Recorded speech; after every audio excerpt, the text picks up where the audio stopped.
আসসালামু আলাইকুম। আশা করি সকলেই ভালো আছো। হ্যাঁ, আল্লাহর অশেষ রহমতে আমি ভালো আছি। তো যারা এই মুহূর্তে অনলাইনে আছেন, আমাদের শিক্ষার্থী সহ সকলকেই স্বাগতম জানিয়ে আজকে আমাদের যে ক্লাস, সেই ক্লাসের কার্যক্রম শুরু করছি। আমি মোহাম্মদ শফিকুল ইসলাম, সহকারী অধ্যাপক, রসায়ন বিভাগ, কৃষি বিশ্ববিদ্যালয় কলেজ। আমি রসায়নে দ্বিতীয় পত্র পড়াইতেছিলাম। রসায়ন দ্বিতীয় পত্রের অর্থনৈতিক রসায়নের কিছু অংশ বিগত আমরা 4টি ক্লাস নিছি। আজকে আমাদের 5 নম্বর ক্লাস। আজকে আমাদের ক্লাসে নির্ধারিত পড়া হলো কাজ উৎপাদনের মূলনীতি। আমরা আজকে কাজ উৎপাদনের মূলনীতি পড়ব। সুপ্রিয় শিক্ষার্থীবৃন্দ, তোমরা সকলেই জানবে যে আমাদের এই অর্থনৈতিক রসায়নের যে টপিকসগুলো খুবই গুরুত্বপূর্ণ, পরীক্ষার আসার মতো, সেই টপিকগুলোর মধ্যে একটি অন্যতম টপিক কাজ উৎপাদনের মূলনীতি। কোনো বোর্ড পরীক্ষায় একবার না আসলে পরবর্তী বোর্ড পরীক্ষার জন্য অত্যন্ত গুরুত্বপূর্ণ বলে আমি মনে করি। তো আজকে আসো আমরা আর কথা না বাড়িয়ে কাজ উৎপাদনের মূলনীতি নিয়ে তোমাদের সামনে আজকে কিছু কথা বলি। সকলে মনোযোগ সহকারে শুনবে। ইনশাল্লাহ আমি মনে করি তোমরা উপকৃত হবে। তো আসো, কাজ উৎপাদনের মূলনীতি। কাজ উৎপাদনের মূলনীতি এই অংশটুকু যদি আমরা পড়ি, তাহলে বেশ কিছু ছোট ছোট কিছু কোশ্চেন বা আজকে আমাদের কি কি কাঙ্ক্ষিত পড়া আমরা একটু দেখি। প্রথমে আমরা জানব কাজ কি, প্রডিউসার গ্যাস কি, কুলেট কি, কাজ উৎপাদনের মূলনীতি কি। দেখো, যেটা হলো মূল পড়া, যে কাজ উৎপাদনের মূলনীতি, এটি হলো মূল পড়া। সৃজনশীল পরীক্ষায় যে প্রশ্নটি আসে সেটি হলো কাজ উৎপাদনের মূলনীতি। তারপর আমরা কাজ উৎপাদনের প্রবাহ চিত্র, এটিও কাজ উৎপাদনের মূলনীতির একটি অংশ, এটিও আমরা আজকে পড়ব। তাহলে আজকে আমরা কি কি বিষয়গুলো পড়ছি, আবারও আমি প্রশ্নগুলো বলছি। কাজ কি, প্রডিউসার গ্যাস কি, ছোট ছোট কিছু জ্ঞানমূলক প্রশ্ন আমরা পড়ে নিব। কুলেট কি, কাজ উৎপাদনের মূলনীতিটি লিখব এবং কাজ উৎপাদনের প্রবাহ চিত্র, এগুলি নিয়ে আজকে আমরা একটু আলোচনা করব। তাহলে প্রথমেই আমি বলছি কাজ কি। তোমরা কাজ সম্পর্কে যারা এই মুহূর্তে লাইনে আসো, তারা সবাই মনোযোগ সহকারে একটু শুনো। আমার কথাগুলো শুনলেই তোমাদের মুখস্থ হয়ে যাবে বলে আমি আশা করি। সিলিকা বা কোয়ার্টস এর সাথে ক্যালসিয়াম কার্বনেট এবং সোডিয়াম কার্বনেট বা পটাশিয়াম কার্বনেট মিশিয়ে উত্তাপে গলিয়ে তারপর শীতল করলে যে অনিয়তাকার, স্বচ্ছ ও ভঙ্গুর কঠিন পদার্থ পাওয়া যায় তাকে কাচ বলে। আমি আবারও বলছি, সিলিকা বা কোয়ার্টস এর সাথে ক্যালসিয়াম কার্বনেট এবং সোডিয়াম কার্বনেট বা পটাশিয়াম কার্বনেট মিশিয়ে উত্তাপে গলিয়ে তারপর শীতল করলে যে অনিয়তাকার, স্বচ্ছ ও ভঙ্গুর কঠিন পদার্থ পাওয়া যায় তাকে কাচ বলে। তাহলে প্রথমে আমরা কাচ কি এটা জানতে পারলাম, যে ক্যালসিয়াম কার্বনেট এর সাথে সোডিয়াম কার্বনেট বা পটাশিয়াম কার্বনেট মিশিয়ে গলিয়ে তারপর শীতল করলে যে অনিয়তাকার স্বচ্ছ ও ভঙ্গুর কঠিন পদার্থ পাওয়া যায় তাই হলো কাঁচ। কাঁচ নিয়ে আরো ছোট কিছু কথা যদি বলি, কাঁচের কোনো নির্দিষ্ট সংকেত বা সংযুক্তি নেই। কাঁচের নির্দিষ্ট কোনো সংকেত বা সংযুক্তি নেই। কেউ যদি বলে কাঁচ কি, তাহলে এটার উত্তর কি দিব আমরা?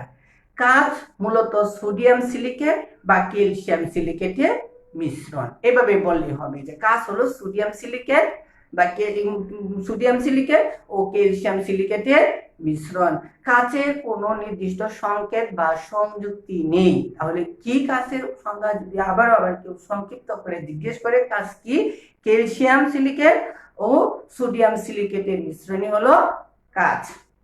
এখন আসো আমাদের দ্বিতীয় যে প্রশ্নটি ছিল, প্রডিউসার গ্যাস কি?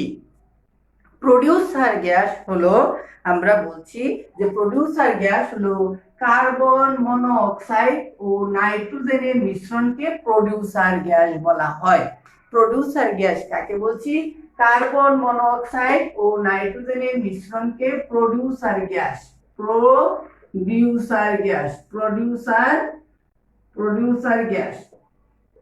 কার্বন মনোঅক্সাইড ও নাইট্রোজেনের মিশ্রণকে, কার্বন মনোঅক্সাইড ও নাইট্রোজেনের মিশ্রণকে প্রডিউসার গ্যাস বলা হয়। তাহলে এই মুহূর্তে আমরা দ্বিতীয় প্রশ্নটির উত্তর জানতে পারলাম। তৃতীয় প্রশ্নের উত্তরটি আমরা জানবো। তৃতীয় প্রশ্নের উত্তরটি ছিল কি?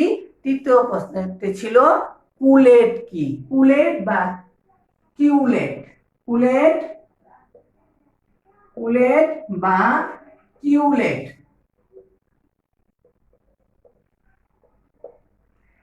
প্রায় পরীক্ষার মধ্যে আসে কুলেট বা কিউলেট, এটা কি? কুলেট বা কিউলেট হলো ভাঙা কাচের টুকরা। ভাঙা কাচের টুকরাকে কুলেট বা কিউলেট বলা হয়।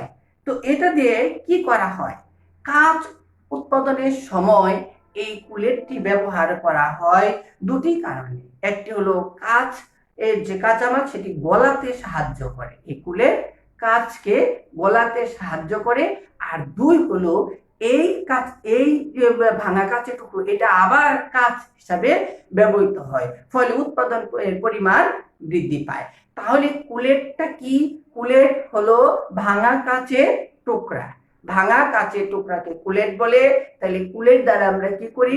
কুলেট দ্বারা আমরা কাঁচ যে উৎপাদন করি, সে উৎপাদন করার সময় যে আমরা কাঁচামালগুলো ব্যবহার করি, সেই কাঁচামালগুলো গলাতে সাহায্য করে এই কুলেট।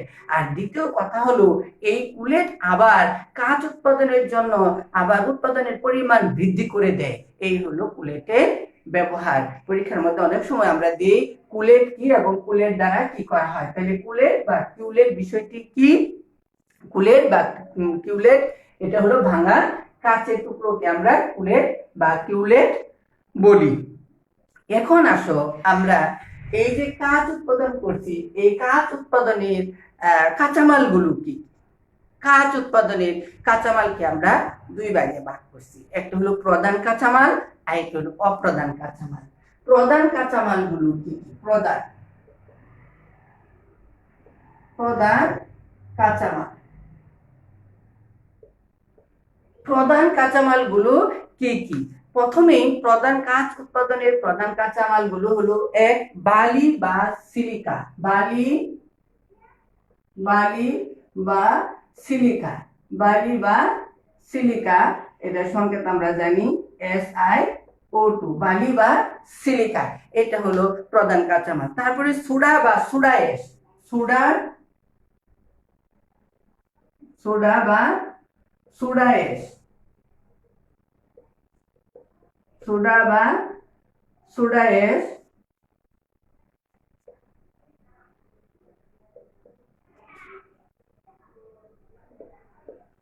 সোডা বা সোডা অ্যাশ আমরা ব্যবহার করব। 3 নাম্বার হলো চুন বা চুনা পাথর, চুন বা চুনা পাথর।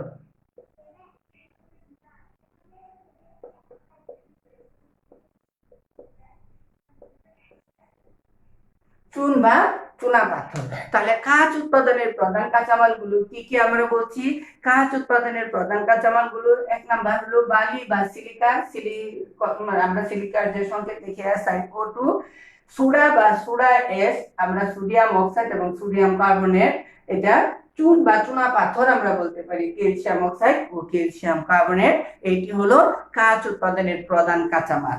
এখন কাঁচ উৎপাদনের প্রধান কাঁচামাল ছাড়াও কাঁচ উৎপাদনের আরেক ধরনের কাঁচামাল ব্যবহার করা হয়, সেটিকে আমরা বলছি অপ্রধান। সেগুলো মানে সব অপ্রধান, মানে প্রধান না, হ্যাঁ, কিছু কিছু ক্ষেত্রে এগুলোকে আবার কম বেশি করা হয়। সেটার মধ্যে অপ্রধান কাঁচামালগুলো কি কি, আমরা একটু অপ্রধান কাঁচামালগুলো জানবো। অপ্রধান অপ্রধান কাঁচামাল।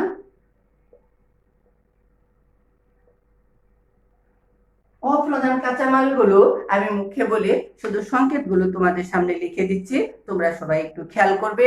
অপ্রধান কাঁচামালগুলোর মধ্যে এক নম্বর হলো পটাশিয়াম কার্বনেট। পটাশিয়াম কার্বনেট অপ্রধান কাঁচামাল, পটাশিয়াম কার্বনেট। তারপরে থাকে বুরাক্স। বুরাক্সের সংকেত বুরাক্স, তোমরা সবাই জানো, বুরাক্স বা সুহাগা আমরা বলি, বা সোডিয়াম বুরেট যেটা বলি।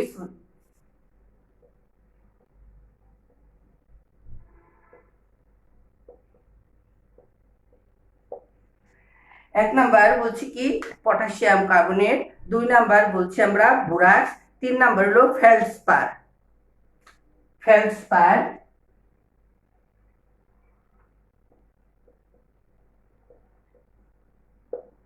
ফেল্ডস্পার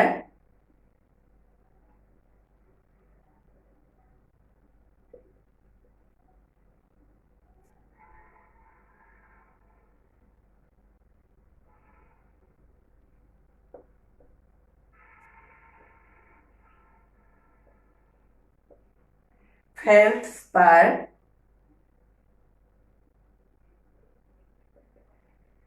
এক নাম্বার বলছি আমরা পটাশিয়াম কার্বনেট, দুই নাম্বার বলছি আমরা বোরাক্স, তিন নাম্বার বলছি আমরা ফেল্ডস্পার। আর্সেনিক অক্সাইড,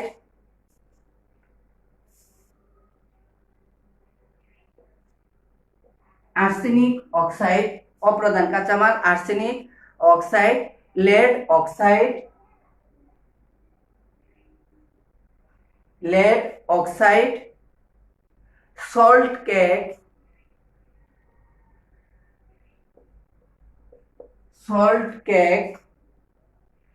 এবং কুলেট ব্যবহার করি, এবং এর সাথে কিছু রঞ্জক ও বিরঞ্জক পদার্থ সমূহ থাকে। তাহলে অপ্রধান কাঁচামালগুলোকে আমরা কি কি বলছি? Potassium carbonate, borax, feldspar, arsenic oxide, lead oxide, salt cake, cullet, কিছু রঞ্জক পদার্থ এবং বিরঞ্জক পদার্থ।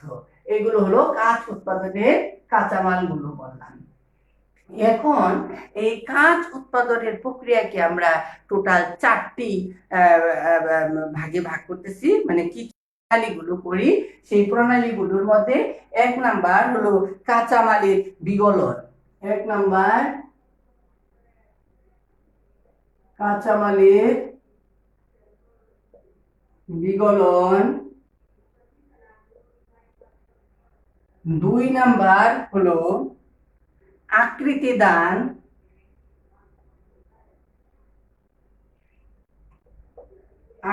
দান, তিন নাম্বার হলো এনিলিং বা পাইন দেওয়া,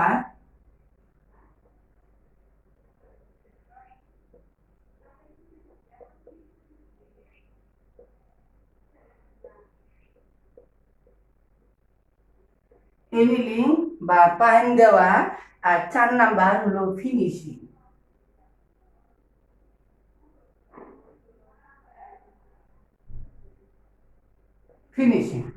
এই কাজ উৎপাদন করতে গেলে আমাদের এই 4টি কাজ করতে হবে। এক নাম্বার হলো কাঁচামালের বিগলন, দুই নাম্বার হলো আকৃতি দান, তিন নাম্বার হলো এনিলিং বা পাইন দেওয়া, আর চার নাম্বার হলো ফিনিশিং। এই 4টি কথা আমরা আজকে আলোচনা করব এখানে, যে কিভাবে আমরা এই কাজগুলো করতে পারি। তে আসো আমরা প্রথমেই যে কাজটি করতেছি, কাঁচামালের বিগলনটা আমরা বলি। কাঁচামালের বিগলন কিভাবে আমরা করব। উল্লেখিত যে কাঁচামালগুলো আছে সেই প্রধান কাঁচামালগুলোকে আমরা প্রথমে পৃথকভাবে চূর্ণ করে প্রয়োজন অনুপাতে মিশাবো। এই মিশ্রণকে বলা হয় ব্যাচ। কি বলা হয়? ব্যাচ। এটা অনেক সময় পরীক্ষার মধ্যে আমরা ছোট্ট করে একটি প্রশ্ন দিই, ব্যাচ কি? ব্যাচ হলো কাঁচামালগুলোকে পৃথকভাবে চূর্ণ করে একত্রে মিশ্রণ করা, এর নাম হলো ব্যাচ। তারপর মিশ্রণকে উত্তাপে বিগলন করা হয়।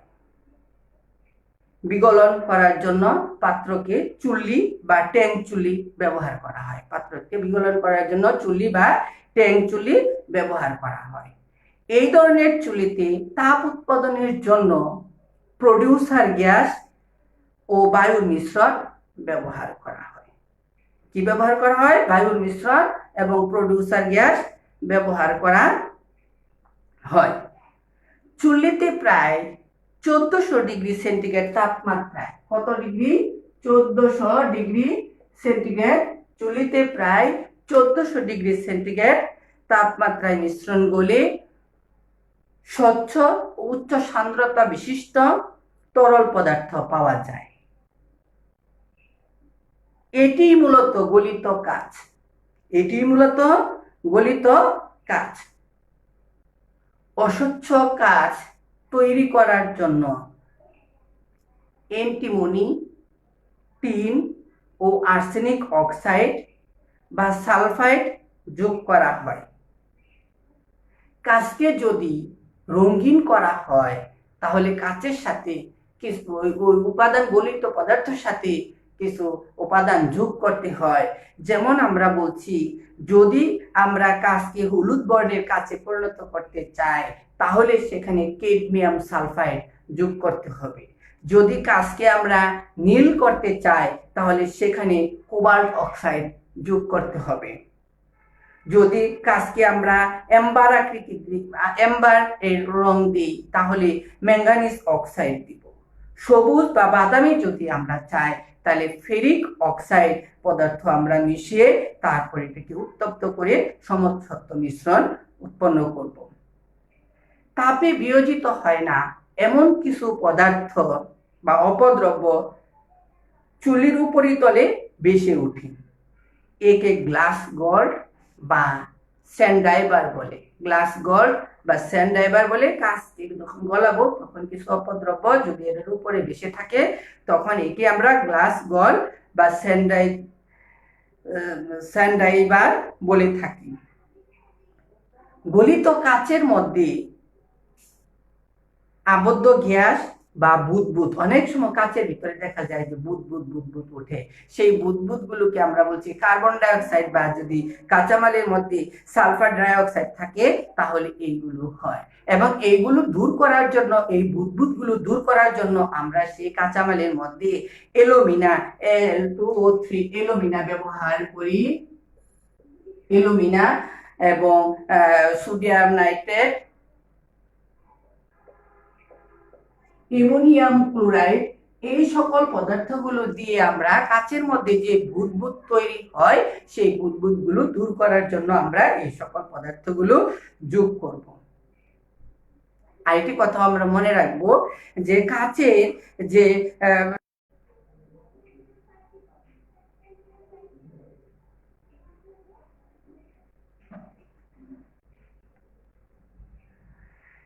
এর মধ্যে আমরা কি করব, আমরা বলছি যে কাচের মধ্যে আমরা ঘাত অপসারণ করার জন্য সল্ট ক্যাপ ব্যবহার করব। তাহলে এই যে কাঁচ উৎপাদন করার সময় আমাদের যে বিক্রিয়াগুলো হলো সেই বিক্রিয়াগুলো আমরা এখন একটু দেখার চেষ্টা করব। সোডিয়াম কার্বনেট সিলিকার সাথে বিক্রিয়া করে সোডিয়াম অক্সাইড সিলিকা যোগ কার্বন ডাই অক্সাইড,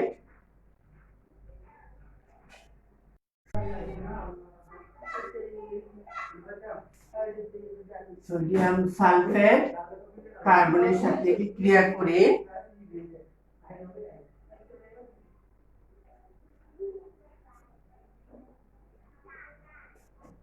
কার্বন এবং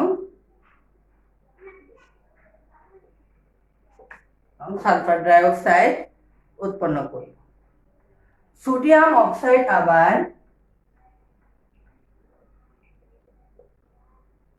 সিলিকার সাথে বিক্রিয়া করে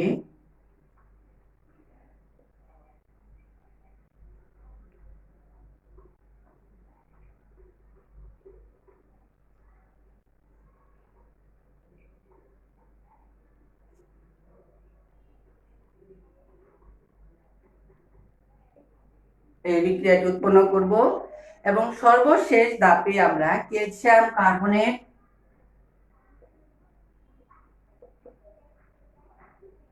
জেড সিলিকার সাথে বিক্রিয়া করে ক্যালসিয়াম অক্সাইড জেড সিলিকা যোগ কার্বন ডাই অক্সাইড, এভাবে আমরা গ্লাস উৎপাদনের যে বিক্রিয়াগুলো সেই বিক্রিয়াগুলো কমপ্লিট করব। সোডিয়াম কার্বনেট এক্স সিলিকার সাথে বিক্রিয়া করে সোডিয়াম অক্সাইড এবং কার্বন ডাই অক্সাইড উৎপন্ন করব। সোডিয়াম সালফেট কার্বনের সাথে বিক্রিয়া করে সোডিয়াম অক্সাইড, কার্বন মনোক্সাইড এবং সালফার ডাই অক্সাইড উৎপন্ন করব। সোডিয়াম অক্সাইড আবার ওয়াই পরিমাণ সিলিকার সাথে বিক্রিয়া করে আবার সোডিয়াম এবং ওয়াই সিলিকা উৎপন্ন করব। ক্যালসিয়াম কার্বনের জেড পরিমাণ সিলিকার সাথে বিক্রিয়া করে ক্যালসিয়াম অক্সাইড এবং সিলিকা মিশ্রণ তৈরি করব। এভাবে আমরা কাঁচামালের বিগলন করব। কাঁচামালের বিগলন করার পর দ্বিতীয় টপিকসটি হলো আকৃতি দান। 2 নাম্বার হলো আকৃতি দান। কিভাবে আমরা আকৃতি দান করব সেটা বলছি যে এই যে গলিত কাজটি আছে সেই গলিত কাজকে যদি আমরা নির্দিষ্ট পরিমাণ ছাঁচে ঢেলে দেই তাহলে ছাঁচে ঢেলে দিলে আমরা সেই আকৃতির কাজ উৎপন্ন করতে পারব। যদি আমরা কাঁচের শীট উৎপাদন করতে চাই তাহলে কাঁচকে রুলার দ্বারা পিষে আমরা কাঁচের শীট তৈরি করতে পারব। এই হলো আকৃতি। তাহলে আকৃতি কিভাবে করতেছি আমরা? চুল্লি থেকে গলিত কাঁচকে আমরা নির্দিষ্ট পরিমাণ ছাঁচে ঢেলে সেই আকৃতির আমরা কাঁচ উৎপাদন করতে পারি। তারপরেও যদি আমরা কি করতে চাই, শীট তৈরি করতে চাই, তাহলে রোলারের সাহায্যে আমরা সেখানে শীটে পরিণত করতে পারি। 3 নাম্বার পয়েন্টটি হলো আমাদের এনিলিং বা পাইন দেওয়া। এনিলিং বা পাইন দেওয়া এটা আবার আমরা কিভাবে করব? এনিলিং বা পাইন দেওয়া এই টপিকসটি কিভাবে করব? কাঁচ আমরা জানি তাপ উপরিবাহী, তাই এই উত্তপ্ত কাঁচকে হঠাৎ যদি আমরা শীতল করতে যাই তাহলে এর অভ্যন্তরে বিভিন্ন অংশ সমানভাবে শীতল হতে পারে না, এতে অসমপীড়নের সৃষ্টি হয়, ফলে কাঁচের ভঙ্গুরতা হয় এবং কাঁচ ফেটে যায়। তাই কাঁচের ভঙ্গুরতা রোধ করার জন্য এর আকৃতি দানের পর কাঁচকে আমরা একটি নির্দিষ্ট বিশেষ তাপমাত্রায় রেখে দিই। এই নির্দিষ্ট তাপমাত্রায় রেখে দেওয়াকে বলা হয় কুমলায়ন। কি বলা হয়? কুমলায়ন। এবং কুমলায়নটা আমরা বিশেষ করে বলছি 454 থেকে 482 ডিগ্রি সেন্টিগ্রেড তাপমাত্রায় এই কাজটি করা হয়, কুমলায়ন করা হয়। পরবর্তীতে ক্রমহ্রাসমান ভাবে তাপমাত্রা সম্পূর্ণ করার পর কয়েকটি কক্ষে পাঠিয়ে আমরা ধীরে ধীরে একে শীতল করি। শীতল করলে স্বচ্ছ, শক্তিশালী ও সুষম ঘনত্ব বিশিষ্ট কাঁচ সামগ্রী পাওয়া যায়। তারপরে আমরা যে লাস্টে যে কাজটি করব সেটি হলো ফিনিশিং। আমরা 4 নাম্বার ধাপে যেটা করব সেটা হলো ফিনিশিং। তাহলে ফিনিশিং কাজে করব আমরা এনিলিং করার পর আমরা কাজকে ফিনিশিং এ যাব। ফিনিশিং এ আবার 4টি ধাপে আমরা কাজ করব। প্রথমে যে কাজটি করব সেটি হলো ভাঙা কাচের আকৃতি বিশিষ্ট অসমান কাঁচগুলোকে পৃথক করব। পৃথক করে এদেরকে আমরা কুলেট হিসাবে ব্যবহার করব, 1 নাম্বার ধাপ।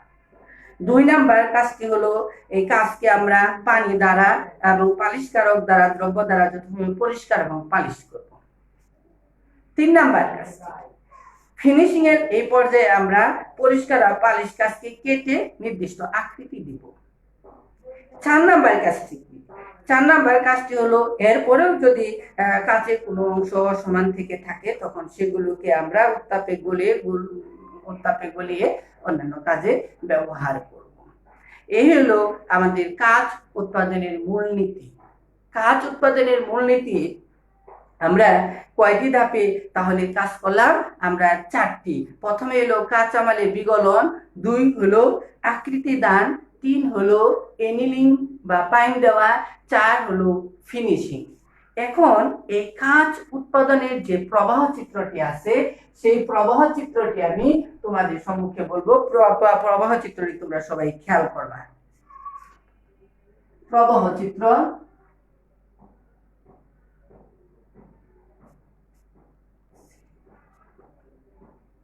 সিলিকা, সিলিকার সঙ্গে আমরা সবাই জানি SiO2, সিলিকা, চুনা পাথর,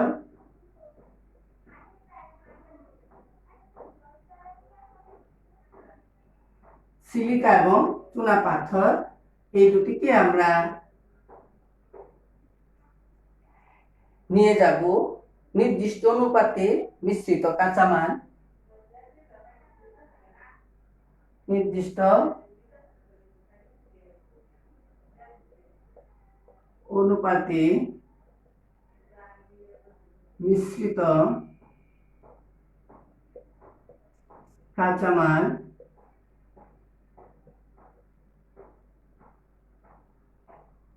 এখানে নিয়ে যাব। সিলিকা এবং চুনা পাথরকে নির্দিষ্ট অনুপাতে মিশ্রিত কাঁচামাল এটাকে নিয়ে যাব। এর মধ্যে আমরা সোডিয়াম কার্বনেট দিব, উপর থেকে sodium carbonate, sodium carbonate, sodium carbonate,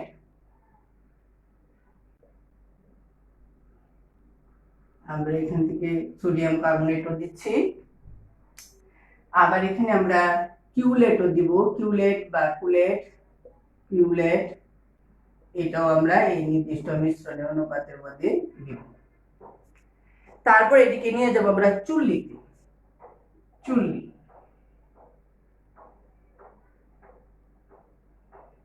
চুল্লিতে নিয়ে যাব। চুল্লির এখান দিয়ে আমরা দেব জ্বালানি, নিচের দিক থেকে আমরা দিব জ্বালানি, আর চুলির মধ্যে উপরের দিক থেকে দিব আমরা পূর্ণ উৎপাদনের মাধ্যমে তাপের সঞ্চয়, পূর্ণ উৎপাদনের জন্য পূর্ণ উৎপাদনের জন্য তাপের সঞ্চয়,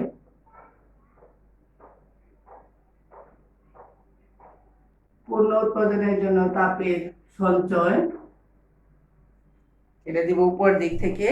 তারপর আমরা গলিত কাচের আকৃতি দান, গলিত কাচের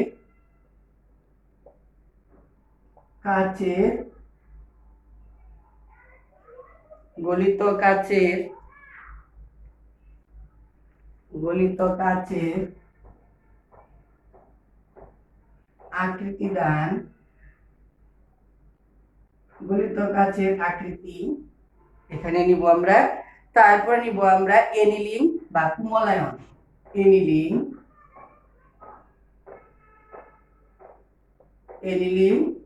এবং এনিলিং এর পরে আমরা চলে যাব ফিনিশিং,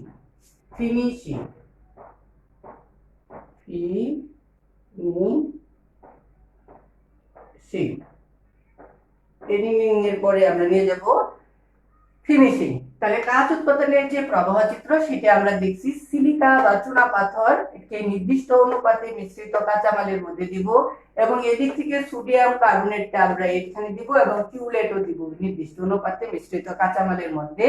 এদিকে নিয়ে যাব আমরা চুল্লিতে, চুল্লির মধ্যে এদিক থেকে দিব জ্বালানি, আর উৎপাদনের জন্য প্রয়োজনীয় তাপের যে সঞ্চয় সেটা আমরা এখানে লিখব। তারপর চুল্লির পরে নিয়ে যাব গলিত কাচের আকৃতি দান, এনিলিং, ফিনিশিং। অলরেডি আমরা এগুলো বলছি। তাহলে সুপ্রিয় শিক্ষার্থীবৃন্দ, আজকে আমাদের যে নির্ধারিত টপিকসটি ছিল কাজ উৎপাদনের মূলনীতি, সেই অংশটুকু শেষ করতে যাচ্ছি। আমরা আজকে কি কি বিষয়গুলো পড়াচ্ছি একটু তোমরা সবাই আবার খেয়াল করো। পড়াইছি কাঁচ কি, পড়াইছি প্রডিউসার গ্যাস কি, পড়াইছি কুলেট কি। আজকে আমি আরো বুঝাইতে তোমাদেরকে চেষ্টা করেছি যে কাঁচ উৎপাদনের জন্য কি কি কাঁচামাল গুলো লাগে, কাঁচের সংকেতটা কি। আমরা বলছি কাঁচের কোনো নির্দিষ্ট সংকেত বা সংযুক্তি নেই, এটা বিশেষ করে সোডিয়াম সিলিকেট ও ক্যালসিয়াম সিলিকেটের মিশ্রণ। প্রডিউসার গ্যাস বলছি কার্বন মনোক্সাইড ও নাইট্রোজেনের মিশ্রণ। কুলেট বলছি ভাঙা কাঁচের টুকরোকে কুলেট বলে। আমরা এখানে কাঁচ উৎপাদনের জন্য 4টি ধাপে ভাগ করছিলাম, কাঁচামালের বিগলন, তারপরে দিচ্ছি আকৃতি দান, এনিলিং বা পাইন দেওয়া, তারপরে ফিনিশিং। এই 4টি ধাপে আমরা কাজ করার চেষ্টা করছি। আমি বিশ্বাস করি তোমরা যদি আজকে কেউ আমার পড়াগুলো একটু শুনে থাকো তাহলে সবাই ভালো করে বুঝতে পারবা। এছাড়া আরেকটা কথা তোমাদেরকে এই ফাঁকে বলছি যে কাঁচ কিন্তু অনেক প্রকারের হয়ে থাকে। কাঁচের মধ্যে কয়েকটি নাম আমি বলে দিই সর্বশেষে। একটি হলো পটাশ গ্লাস বা হার্ড গ্লাস আমরা বলি, একটি হলো সাধারণ কাঁচ বা সোডা গ্লাস বলি, কক্স গ্লাস বলি আমরা, প্রিন্ট গ্লাস বা অপটিক্যাল গ্লাস, অনেকে অপটিক্যাল গ্লাসও বলে। এগুলো নিয়ে তন্তু গ্লাস বা ফাইবার গ্লাসও আছে, পাইরেক্স গ্লাস বা জেনা গ্লাস বা বোরোসিলিকেট গ্লাস, অস্বচ্ছ বা সাদা গ্লাস, রঙিন গ্লাস, তারপরে নিরাপদ গ্লাস, এই বিভিন্ন ধরনের গ্লাস হয়ে থাকে। আমাদের যদি আরো সময় পাই, ভবিষ্যতে যদি আমরা আরো সুযোগ পাই তাহলে এই গ্লাস নিয়ে আরো কথা বলবো। তোমরা সবাই সুন্দর করে পড়বে। তোমাদের সকলেরই সুস্বাস্থ্য, তোমাদের সকলেরই সুস্বাস্থ্য এবং দীর্ঘায়ু কামনা করে আজকে আমাদের এই অনলাইনের কার্যক্রমের ক্লাস আমি সবাইকে ধন্যবাদ জানিয়ে শেষ করছি। সবাই ভালো থাকো, সুস্থ থাকো, আল্লাহ তোমাদের সহায় হন। আল্লাহ হাফিজ।